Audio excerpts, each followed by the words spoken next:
Hello. I've been wanting to do this video response for eWatchman for a long time. By the way, you don't respond to my videos.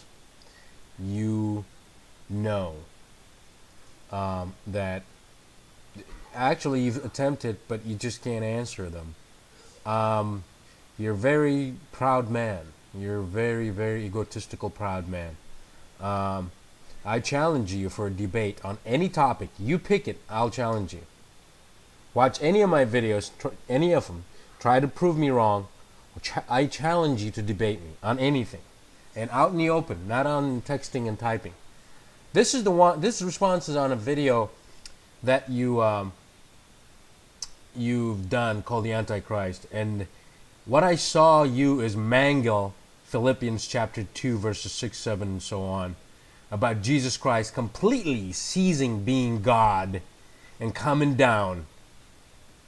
You have no concept outside theology, the nature of God. You are not qualified. I say this on a video. You are not qualified to discuss God. You're not qualified to discuss deity whatsoever. I know my atheist buddies know way about God's nature than you in their sleep. Now, you talked about Jesus coming in the flesh, and you quoted First John, of course, about who are the Antichrist, who deny Jesus came down in the flesh. Remember, John, when he wrote that, he's fighting heresy. By the way, you made it look like the apostles were prepping for things to come in the future, like heresy like yours. Wrong. The Gnosticism was around right there. You don't know your history about the Bible. Literally, Paul in 1 Corinthians, he can see the yeast coming in. All those, the book of Jude, 1 Peter, 1 John was written to fight heresy. Do you understand what I'm saying? They were around then. Now, sir, let me explain something to you. When he said who denies Jesus came from with the flesh, you see, John the writer, automatically in John's concept in his head, he believed Jesus is God. So he's telling them, God, the Jesus, came down in the flesh. If you don't believe that God came down in the flesh, you are the Antichrist. That means you're stripping him down of all his glory. That's what he's telling you. And you see how you twisted everything around. We're going to go to Philippians chapter 2, verse 6 right now. I'm going to break it down for you. But I need to address a couple of things. And I love the part where he said when he quoted the Philippians chapter 2 verse 6, when he abandoned being equal with God. But later, you notice what you said, sir? Then after he got resurrected, he was exalted higher. So in other words, in your case, Jesus is higher than Jehovah on the second run after he ascended to heaven. Remember, at first he told us he abandoned his equality with God. If you do the math, layman's term, then after he got resurrected, God put him above his name. So he became above Jehovah. You said he took him to a higher level. Equally, Jehovah wasn't high enough for you. Okay?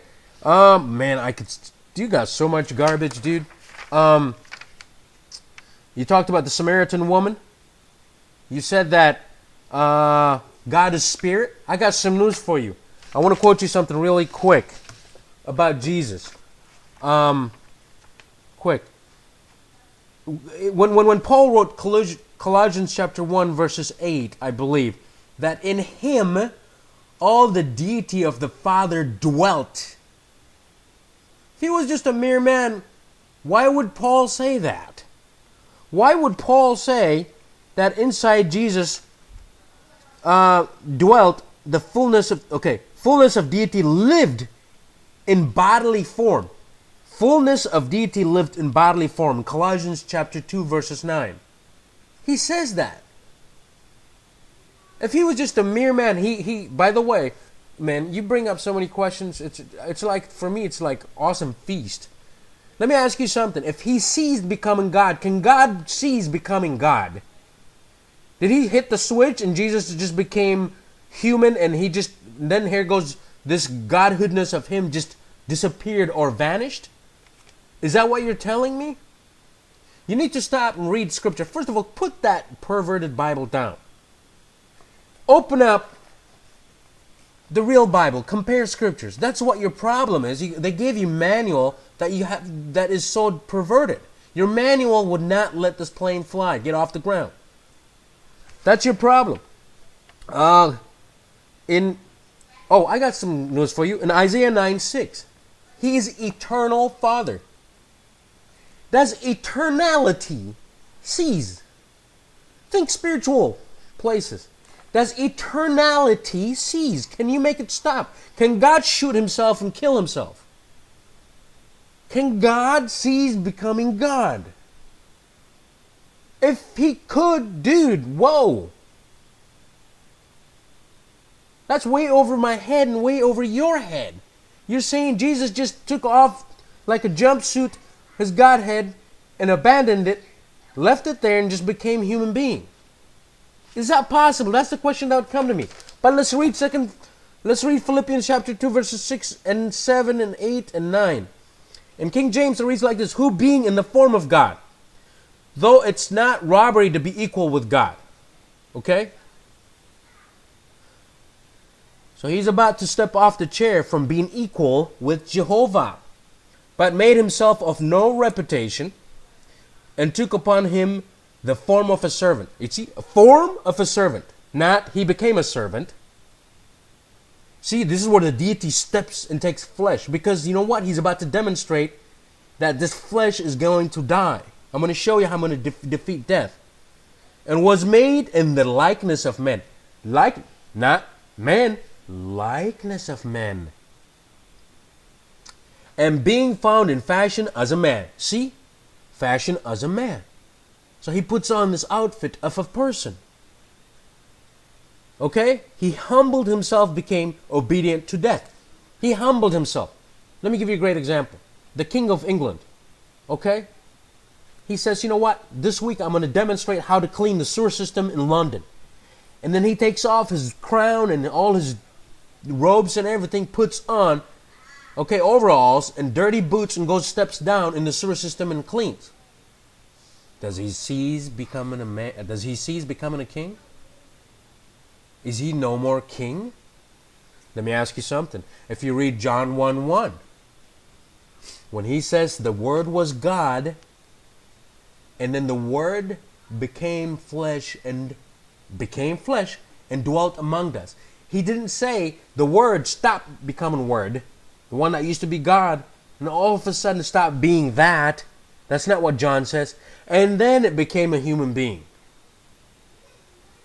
Because if you read 1 John chapter 1, verses 1, he says, what we've seen, we've touched the Word. You see what I'm saying? Then John would be lying to us if he was saying that we've touched it, we've felt it. It was right here. If Jesus was just a mere good man, why would John get excited and talk about this mysterious thing that actually I'll read it for you. Let me read it for you, buddy. I'll read it for you. This video is probably over its limit, but you know. Okay. 1 John. It reads, 1 John chapter 1, verses 1. It reads like this: That which was from the beginning, which we have heard, which we have seen. He said it was from the beginning. He didn't say it used to be in the beginning and then it stopped and then it was born of a virgin and then it became human. He didn't say that. He's telling you, he's rhyming with the gospel, John 1:1.